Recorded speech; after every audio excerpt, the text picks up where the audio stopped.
Is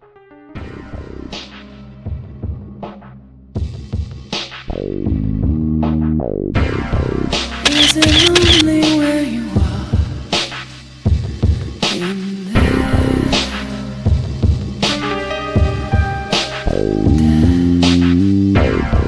Does the darkness know your name?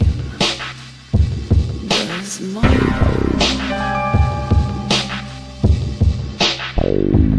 What's it like? Can you feel? She said her blood turns to ash. Laughing, Dad, you know what you've done this time to me.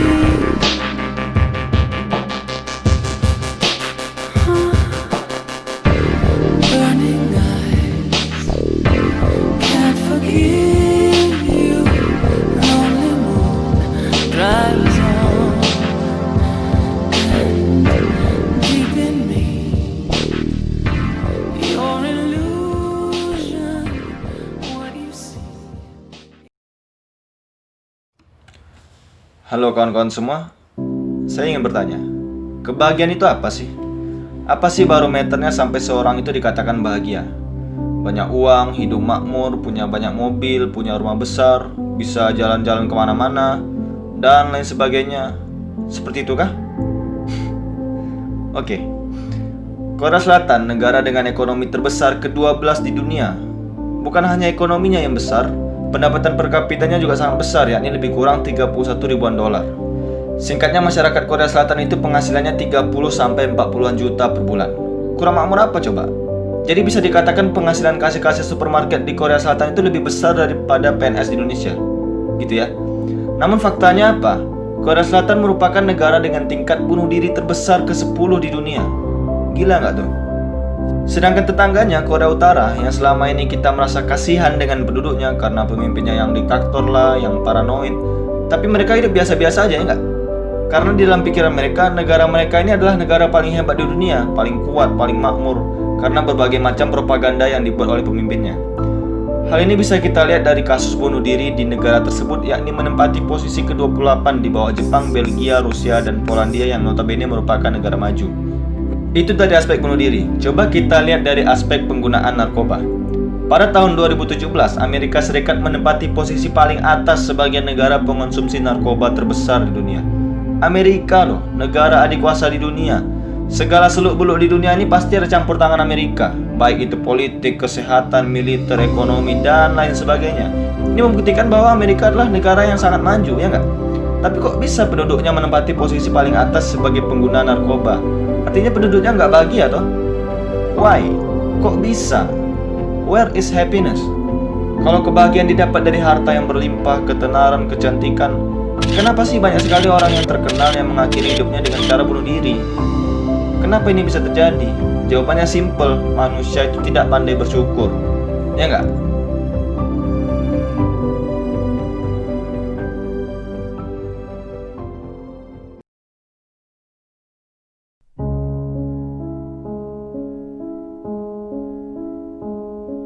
Sebenarnya permasalahan ini memang sudah lama terjadi. Dari zaman Nabi Adam memang begitulah kodrat manusia. Terkadang mempunyai akal dan pikiran yang sempurna membuat manusia menutup mata dari segala kenikmatan yang ada. Hal ini membuat manusia tidak pernah merasa cukup, sehingga tega menghalalkan segala cara demi mencapai apa yang diinginkan, walaupun harus membunuh sesama manusia sendiri. Manusia sering sekali menganggap dirinya adalah makhluk paling cerdas, tapi terkadang untuk menggapai suatu tujuan, manusia menggunakan cara-cara yang primitif. Tidakkah manusia dapat mengambil hikmah dari kisah-kisah terdahulu bahwa tidak ada satupun kerajaan ataupun peradaban yang dapat bertahan selamanya? Kalau saja kita mau berdiam diri sejenak sambil menghayati betul apa yang ada di sekitar kita, maka akan kita dapati jawaban bahwa sesungguhnya tidak ada celah bagi kita untuk berkeluh kesah. Memang terkadang untuk merasakan nikmatnya hidup, kita harus merasakan susah terlebih dahulu, ya nggak? Tapi apakah kita harus ditimpa musibah terlebih dahulu baru kita bersyukur? Saya akan mencoba membawa kita semua ke zaman di mana keadaan dunia memang betul-betul di luar nalar manusia saat ini. Ya, betul. Perang Dunia Kedua.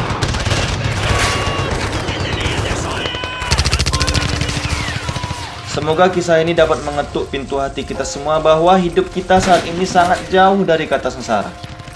Jadi, Perang Dunia Kedua ini merupakan peperangan terdahsyat sepanjang sejarah umat manusia, di mana ada lebih kurang 60 juta nyawa melayang sia-sia dalam kurun waktu 6 tahun. Jumlah ini bahkan lebih besar dari total penduduk Pulau Sumatera saat ini dari ujung Aceh sampai ujung Lampung. Di zaman itu bisa makan sekali sehari saja orang sudah sangat bersyukur, walaupun terkadang yang dimakan itu sampah. Ya gimana lagi kalau perut dah bicara, nalal tak main lagi. Bahkan di kem-kem Yahudi tahanan pasukan Nazi, kegiatan kanibalisme itu suatu hal yang lumrah. Bagi anak-anak kecil yang tidak bisa bersaing dengan orang dewasa, ya maka rumput jadi pilihan mereka. Kasian nggak? Coba deh kita bertanya pada diri kita sendiri, seberapa sering kita membuang makanan walaupun hanya sebutir nasi? Kalau masih sering, berarti hidup kita masih enak, bro. Di zaman itu, bagi orang Yahudi tinggal di cerobong asap sudah sangat beruntung ketimbang harus masuk kem-kem Nazi. Bahkan wanita-wanita Yahudi yang sedang hamil rela menggugurkan janinnya karena tidak rela bayinya menjadi bahan percobaan. Bagi mereka yang sudah tua, mereka terpaksa harus ikut bekerja tanpa upah dan makanan yang cukup. Kalau tidak sanggup, ya mereka dibunuh secara perlahan dengan cara dibakar hidup-hidup atau dikasih gas beracun. Ngeri nggak? Lihatlah kondisi kita saat ini. Masih sering kita jumpai orang-orang yang bekerja di kantoran, duduk di dalam ruangan ber-AC dengan gaji yang cukup besar, masih mengeluh sama pekerjaannya. What? Setidaknya ada sekitar 6 juta Yahudi dibunuh pada saat Perang Dunia Kedua berlangsung. Peristiwa ini disebut Holocaust. Terlepas dari apa dan siapa Yahudi itu, Holocaust tetaplah menjadi peristiwa yang sangat kejam dan menjadi genosida terbesar sepanjang masa. Jepang juga tak kalah kejamnya. Mereka menjadikan warga sipil di daerah jajahannya sebagai target latihan tembak untuk tentara yang masih baru. Bagi yang wanita, tak perlu sebut lagi lah, kalian dah pasti tahu. Mereka juga tak segan-segan melemparkan bayi dari atas gunung karena tangisan bayi itu mengganggu mereka. Dan masih banyak lagi kisah-kisah serupa yang tak mungkin saya ceritakan satu persatu di video ini. Dan juga menurut saya bahwa kisah singkat di atas sudah cukup menjadi bukti nyata bahwa manusia bisa lebih iblis daripada iblis itu sendiri. Iblis saja mungkin minder, bro. Peristiwa di atas saya ceritakan bukan untuk memamerkan bahwa saya pintar, saya banyak baca, saya banyak tahu, tapi semata-mata untuk menyadarkan kita semua, terutama diri saya sendiri, bahwa hidup ini terlalu indah untuk kita tangisi. Dan juga untuk menyadarkan kita semua bahwa sebenarnya tidak ada alasan bagi kita untuk berkeluh kesah. Sumpah, kadang aku paling geram sama orang yang sikit-sikit mengeluh, kenapa hidupku begini, apakah Tuhan tidak sayang padaku, kenapa dia mutusin aku. Kayak hidupnya aja yang paling sengsara. Sekali-kali main ke panti asuhan, bro. Dan yang terakhir, untuk mengingatkan kita semua tentang sejarah dunia ini agar kita bisa belajar darinya, sejalan dengan apa yang dikatakan Bapak Proklamator kita.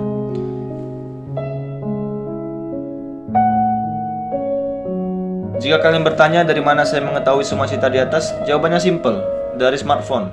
Makanya punya smartphone jangan hanya dipakai untuk main game, nonton anime, atau drakor aja, ya nggak? Yang ada nanti HP yang smart, kita yang stupid. Sesekali dipakai untuk hal-hal yang positif lah, supaya kita ikutan smart juga, ya nggak? Yuk, mulai sekarang, daripada kita mengeluh berkepanjangan, lebih baik kita berpikir jauh ke depan. Karena mengeluh nggak akan mengubah keadaan, ya nggak? Kita mengeluh, orang lain juga nggak akan peduli. Dunia tetap berjalan, bro. Saya rasa sekian untuk video saya kali ini. Bila ada kebaikan yang kalian dapatkan dari saya, alhamdulillah. Bila ada kejelekan dari saya, harap jangan ditiru ya. Saya Sodiq Mufaddal, see you in the next video.